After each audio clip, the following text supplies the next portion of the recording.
নমস্কাৰ, মোৰ নাম সন্তোষ সিং। মই এটা গেলামাল দোকান চলাওঁ মুৰকংচলেক ৰেলৱে ষ্টেচনৰ ওচৰত। আজি ৰাতিপুৱা এটা চুৰি ঘটনা হ'ল। মানে এজন ল'ৰা কাষ্টমাৰ হৈ আহিলে, বস্তু ওলাব মোক দিলে। 4-5টা বস্তু মই ওলালোঁ। ই কাউণ্টাৰৰ ওচৰতে মানে পিঁয়াজটো নমাই মেলি বাচি আছিলে। মোক আৰু ব্যস্ত কৰিবৰ কাৰণে কিবা কিবি বস্তু যাহা তাহা কৈ আছিলে। সেই চান্সতে মাজতে মোৰ কেছ বক্সা খুলি মেলি মানে পইচাৰ বান্ডেল একটা ফুল বান্ডেল আছিলে, এই ওলাই ল'লে।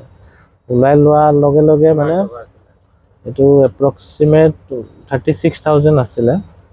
আৰু একটা সৰু বান্ডেল আছিলে 20 টকীয়া 10 টকীয়া, এইটো লৈ যোৱা নাই। এই একটা যোনটো পালে এইটোৱে লৈ গুচি গ'ল। আৰু ওলাওঁতে মানে ডাইৰেক্ট একটা ৰিক্সা বাহিৰত ৰখি আছিলে। মোৰ ডাউট হৈ আছে মানে সিহঁতে দুইজন পেক্ট আছিলে নেকি। ডাইৰেক্ট ৰিক্সাত উঠি একদম স্পীডকৈ গুচি গ'ল। চব ঘটনাটো ৰেকৰ্ডিং হৈছে বাৰু CCTVত। এতিয়া কোনোবাই যদি চিনি পায় এই ল'ৰাটো অলপ যোগাযোগ কৰি মোক জনাব। ধন্যবাদ।